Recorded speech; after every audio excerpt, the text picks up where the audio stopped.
में आपको our environment, इसका चैप्टर 3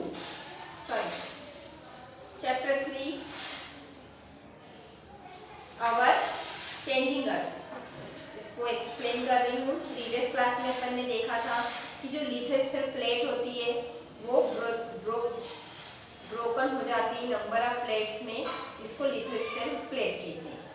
ठीक है, और ये जो दो फोर्सेस के द्वारा होती है, एक तो एंडोजेनिक फोर्स होता है, एक्सोजेनिक फोर्स होता है। ठीक है, एंडोजेनिक फोर्स में अर्थक्वेक आता है और एक्सोजेनिक फोर्स अर्थक्वेक को वोल्केनो आता है। ठीक है, जो अर्थक्वेक होता है वो सेंटर में सबसे ज्यादा होता है और जिससे से दूर जाता रहता है तो अर्थक्वेक कम होते जाता है। अर्थक्वेक को हम कभी भी पेज नंबर 14 पे जाइए। ठीक है, 14 पेज नंबर पे अपन रीड करेंगे। Earthquake can not be predicted, earthquake को हम पहले से नहीं उसकी भविष्यवाणी की जा सकती है। The impact can certainly be minimize, मतलब इसको अगर हम पहले से हमें थोड़ी सी जानकारी होती तो हम इसके लिए प्रिपेयर हो सकते थे। Destruction caused by an earthquake इन गुजरात, गुजरात के कच्छ में बहुत पहले आया था ये अर्थक्वेक, तो आपको दिखा पूरी बिल्डिंगें गिर जाती है और जनता मर जाती है। ठीक है, क्योंकि मालूम नहीं रहता कि अर्थक्वेक आने वाला हो, तो एकदम आता है। जब अर्थक्वेक आता है तो उसके लिए क्या करना चाहिए, खुले मैदान में जाना चाहिए, ना कि अपने को घर में बैठना चाहिए। घर में बैठेंगे तो पूरी जो मलबा है या फिर वो इमारत अगर गिरेगी तो अपनी मृत्यु हो सकती है। इसलिए कहाँ जाना चाहिए, अर्थक्वेक आ जाए तो खुले मैदान में जाना चाहिए। Some common earthquake prediction method, कभी कभी कुछ कॉमन मेथड से इसकी भविष्यवाणी कर सकते हैं कि अर्थक्वेक आ रहा है।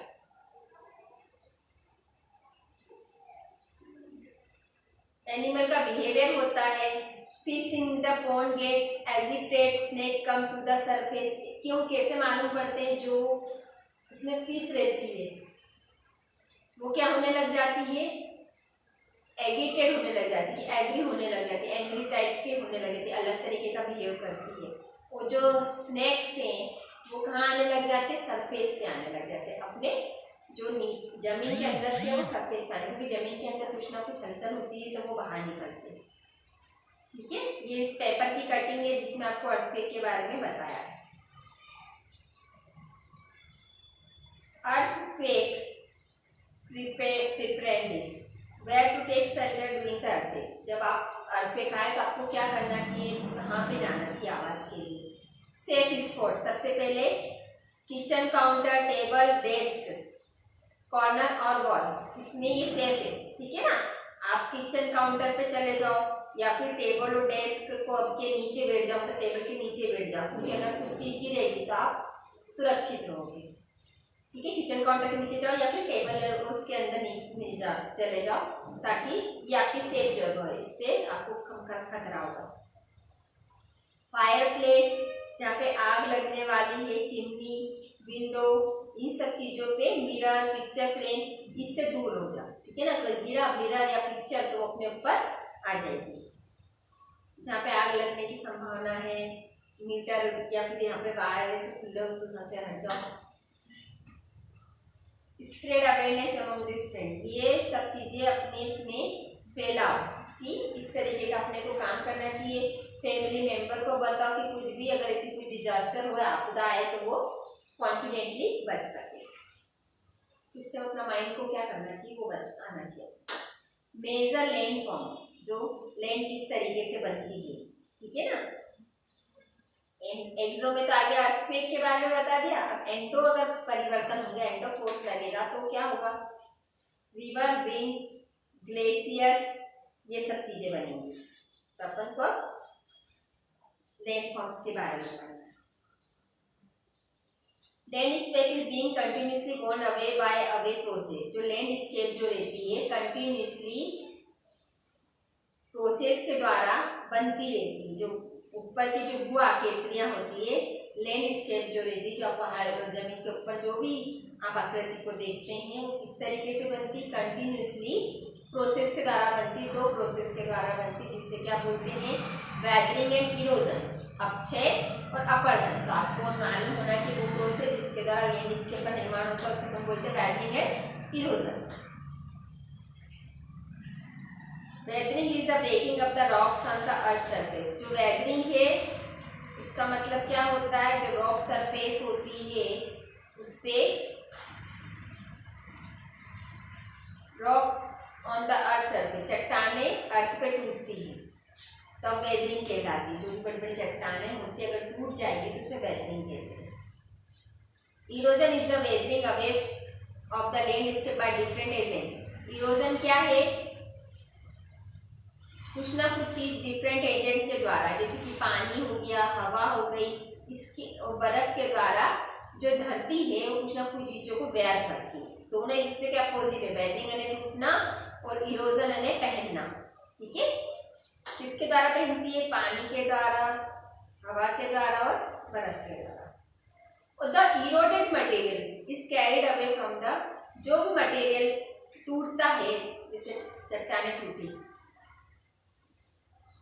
तो जो मटेरियल टूटता है वो किसके द्वारा लिया बहा के ले जाया जाता है, वाटर के द्वारा, विंड के द्वारा, हवा और पानी के द्वारा बहाकर ले जाया जाता है।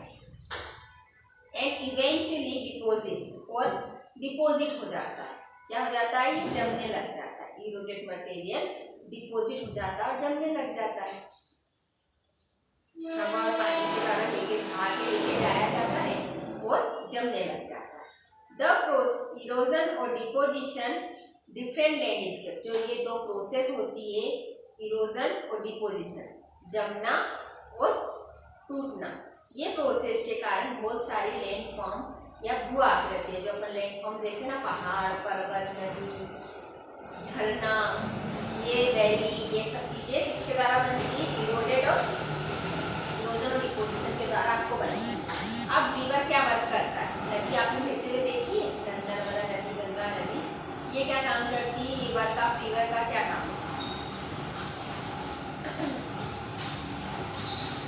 रनिंग वाटर, पानी बहता है, और लैंडस्केप, उसको ना जैसे पानी बहेगा तो पानी में इतनी शक्ति रहती है कि कुछ ना कुछ चीजें उसे बहा के ले जाता है, काटता रहता है, इरोड करता है। ठीक है, तो ये जो रिवर होती है वो बहुत चट्टानों को क्या कर देती है, वेरी हार्ड रॉक्स और डाउन हार्ड रॉक मतलब कड़क चट्टाने को, और सॉफ्ट रॉक मतलब उससे कम कड़क चट्टाने देती है, इसको घिसकी जाती है और एक वाटरफॉल का निर्माण करती है। वाटरफॉल का निर्माण कैसे होता है, जब वो चट्टाने हो गई, कड़क हो गई और ये चट्टाने होगी, पानी गिरता गया, गुजरता गया, गुजरता गया, धीरे धीरे धीरे धीरे वो कटती जाएगी, क्या बन जाएगी, वाटरफॉल। जहाँ से जगह मिलेगा वहाँ से पानी गिरने लग जाएगा, क्या बन जाएगा, वाटरफॉल। ये जो रिवर होती है प्लेन से मैदानों में जाती है, मैदानों में से ले गई, चट्टानों को काट के भी मैदानों में से ले गई, और ट्विस्ट और टर्न मतलब घूमती घुमावदार करके वो एक मुड़ाव पे घूम जाती है ना, इसे घुमावदार करके घूमती, इसे मेंडर्स बोलते हैं। क्या बोलते हैं, मेंडर्स। जो मेंड रहते हैं घुमावदार, इसको बोलते हैं मेंडर्स। कंटिन्यूसली क्रिया चलती रहती है, इरोजन होता रहता है, डिपोजिशन होता रहता है, और मेंडर्स क्या होते हैं, मेंडर्स के जो लूप होते हैं वो क्लोज आने लग जाते हैं। पहले तो चौड़ी थी, चौड़ी नदी से क्या भाई सकड़ी होने लगी, सांप की तरह, देखा, सकड़ी हो जाती है, एक दूसरे की क्लोज आ जाती है। ठीक है, और इसे बोलते हैं ऑक्सबोले। मेंडल के जो लूप होते कट जाते हैं और लेग कटने लग जाती है, और क्या बन जाती है, ऑक्सबो लेग बन जाती है, धनुष के जैसी लेग बन जाती है। रिवर से क्या बन जाती है, झील बन जाती है। और कभी कभी जो रिवर होती है ओवरफ्लो हो जाती है इसके किनारों पे, तो ये क्या होती है, अपने पड़ोसी एरिया से क्या होने लग जाती है, फोल्ड होने लग जाती है। ठीक है, फ्लोटिंग होने लग जाती है। और ये जो फ्लड आती है, बाढ़ आती है, ये सॉइल के जो बारीक बारीक पार्टिकल्स होते हैं इसको डिपॉजिट डिपॉजिट करने लग जाती है और जो दूसरे मटेरियल भी होते हैं वो किनारे पे से आके जमने लग जाते हैं। ठीक है, अगर मान लो जो नदी है किनारे के ऊपर से बहने लग जाएगी तो जो मिट्टी भी अपने साथ बहा लेगी, मिट्टी बह के जमने लग जाती है इसके किनारों पे। ठीक है, ये जो मोड़ होते हैं फुट प्लेन कहलाते हैं। क्या कहलाते हैं? फ्लड प्लेन कहलाते हैं। और ये जो किनारे होते हैं इसको लेविस कहते हैं। ठीक है, और जो रिवर फिर लास्ट में कहाँ पहुंच जाती है? सारी नदियां कहाँ मिलती है? समुद्र में मिलती है। समुद्र में मिलती है तो जो वाटर होता है उसका स्तर बढ़ जाता है और रिवर टूट जाती है नंबर ऑफ स्ट्रीम्स में। देखो, जब नदी समुद्र में मिलती है आपको मेन चीज क्या याद करना है, मैं आपको समझा देती हूँ। मेन चीज आपको ये चीज याद रखना है कि जो रिवर होती है अगर पत्थरों को काटती जाएगी, चट्टानों को, तो वाटरफॉल बना लेगी। इसके अलावा अगर वो समुद्र में प्लेन या मैदान में जाएगी तो ट्विस्ट हो जाएगी, है ना, घुमावदार करके मेंडस बना लेगी। मेंडस भी नीचे की तरफ तो सकड़े रहते लेकिन ऊपर की तरफ सारा वो मटेरियल आता रहता तो सकड़े हो जाते हैं। ठीक है, इसके बाद आपको क्या पढ़ना है? जो रिवर होती है समुद्र में मिलती, सारी नदियां कहाँ मिलती? समुद्र में मिलती।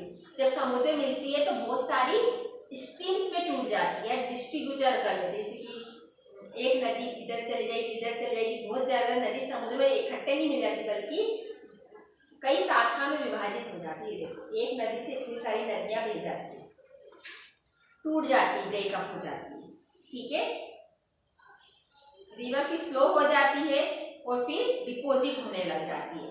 और जो प्रत्येक जो डिस्ट्रीब्यूटर होता है, इसकी सारी जो डिस्ट्रीब्यूटरीज होती है, सहायक नदियां, डिस्ट्रीब्यूटरीज मतलब सहायक नदियां जो होती है अपने माउथ पे एक कलेक्शन बनाती है जिसे क्या बोलते हैं? डेल्टा बोलते हैं। ठीक है,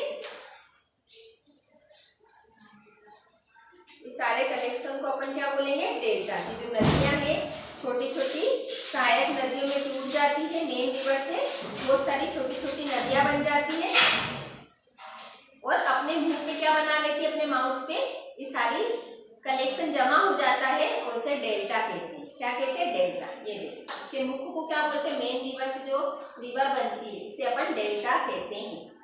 ये आज के लिए इतना ही, आप इसे घर पे रीड करिए। मैंने आज आपको डेल्टा के बारे में बताया, वाटरफॉल के बारे में बताया, मेंडस के बारे में बताया है। आप इसके चित्र देखेंगे तो आपको अच्छे से बुक में समझ में आएगा।